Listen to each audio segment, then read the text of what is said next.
देश में कोरोना मरीजों की संख्या में भारी बढ़ोतरी हुई है। पिछले 24 घंटे में कोरोना के 8,171 नए मामले सामने आए हैं, जबकि इस दौरान 204 लोगों की मौत हो गई है। वहीं मरीजों का आंकड़ा 1,98,706 तक पहुंच चुका है। अब तक 5,598 लोगों की मौत हो चुकी है। साथ ही 95,526 लोग ठीक भी हुए हैं।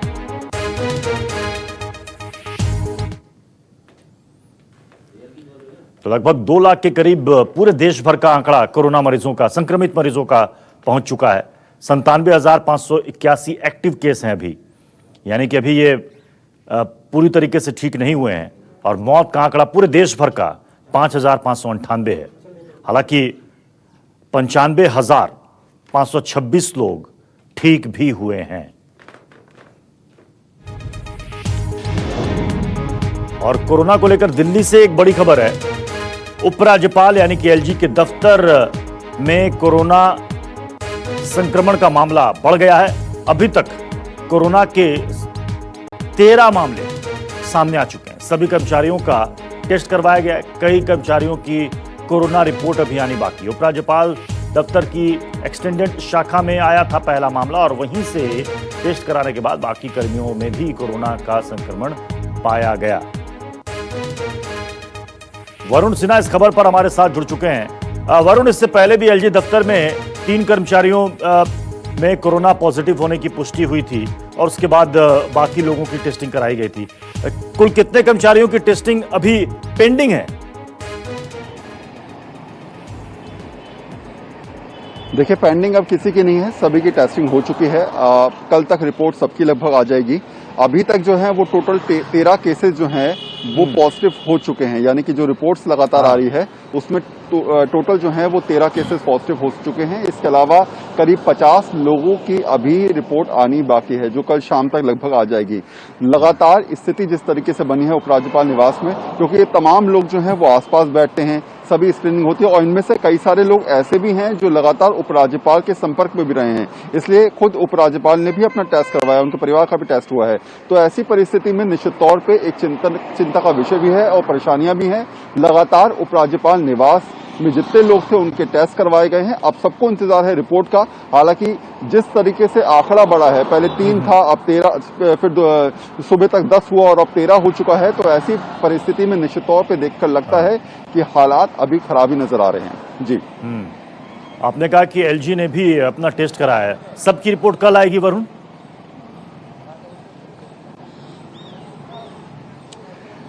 देखिए, लगभग 50 लोग हैं जिनकी रिपोर्ट कल शाम तक क्लियर हो जाएगी कि आखिर इनमें से कितने लोग नेगेटिव हैं, कितने पॉजिटिव हैं। लेकिन हाँ, जैसे से रिपोर्ट्स आ रही हैं, क्योंकि फर्स्ट लॉट में जो हुआ था टेस्ट वो करीब पहले 22 लोगों का हुआ था। दूसरे स्लॉट में जो है करीब 17 लोगों का, और बाकी का जो है वो तीसरे स्लॉट में हुआ था। तो सेकंड स्लॉट में जो है वो उपराज्यपाल और उनके परिवार ने कराया था, जिसकी रिपोर्ट कल तक आ जाएगी। इसके अलावा जो पहला स्लॉट था करीब 22 लोगों का, उसमें से करीब 13 लोग जो है वो पॉजिटिव आ चुके हैं, जो निश्चित तौर पर समझने के लिए काफी है कि हालात बहुत ज्यादा अच्छे नहीं है, क्योंकि तमाम लोग लगातार वरुण, ये सारे संपर्क में बहुत ज्यादा रहते हैं। ये तमाम लोग ऐसे हैं जो लोग रोजाना जो भी एडमिनिस्ट्रेशन काम होता है उसको, देखिए अभी ये क्लियर नहीं हो पाया है कि इनके सिम्टम्स किस टाइप के हैं। लेकिन हाँ, इनमें से कई सारे लोग ऐसे हैं जिनको फीवर की शिकायत नहीं थी। कुछ को है फीवर की शिकायत, कुछ को बुखार था, फीवर था, लेकिन कई सारे लोग ऐसे हैं जिनको फीवर की शिकायत नहीं है। लेकिन अभी बहुत सारी चीजें ऐसी हैं जो क्लियर नहीं हो पा रही हैं। लेकिन हाँ, ये क्लियर है कि इन तमाम 13 लोगों के जो टेस्ट है वो पॉजिटिव है। जी, शुक्रिया वरुण। जम्मू कश्मीर के त्राल में सुरक्षा बलों ने मुठभेड़ में दूसरे आतंकी को भी ढेर कर दिया। अब तक कुल मिलाकर 2 आतंकी मार गिराए गए हैं।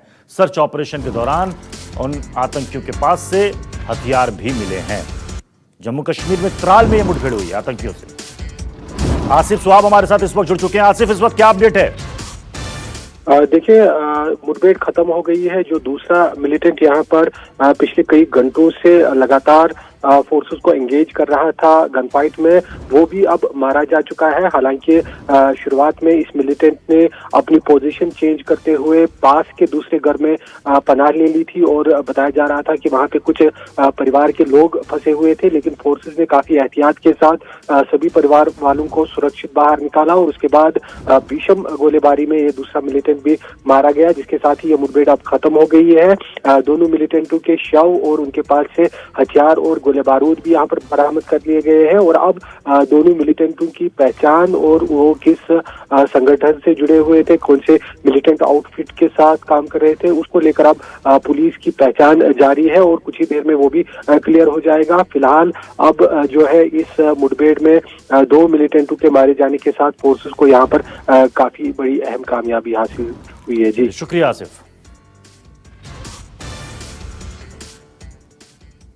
पाकिस्तान की खुफिया एजेंसी आईएसआई पंजाब में लगातार लश्कर, जैश ए मोहम्मद, बब्बर खालसा और खालिस्तान लिबरेशन फोर्स के आतंकियों की मदद से गैंगस्टरों को अपने साथ जोड़कर एक बड़ी साजिश को अंजाम देने में लगी हुई है। पंजाब पुलिस सूत्रों के मुताबिक गैंगस्टर्स को लगातार हथियार और पैसा भी पहुंचाया जा रहा है और उन्हीं के जरिए पंजाब में टारगेट किलिंग करवाकर पंजाब का माहौल बिगाड़ने के लिए एक बड़ी साजिश रचने की कोशिश चल रही है।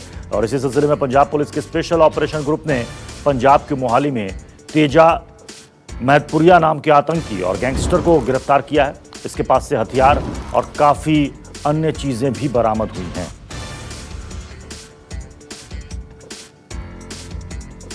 तो पंजाब में आईएसआई, जैश, लश्कर, खालिस्तान ग्रुप, इन सब के साथ मिलकर वो एक बड़ी प्लानिंग कर रहा है पाकिस्तान।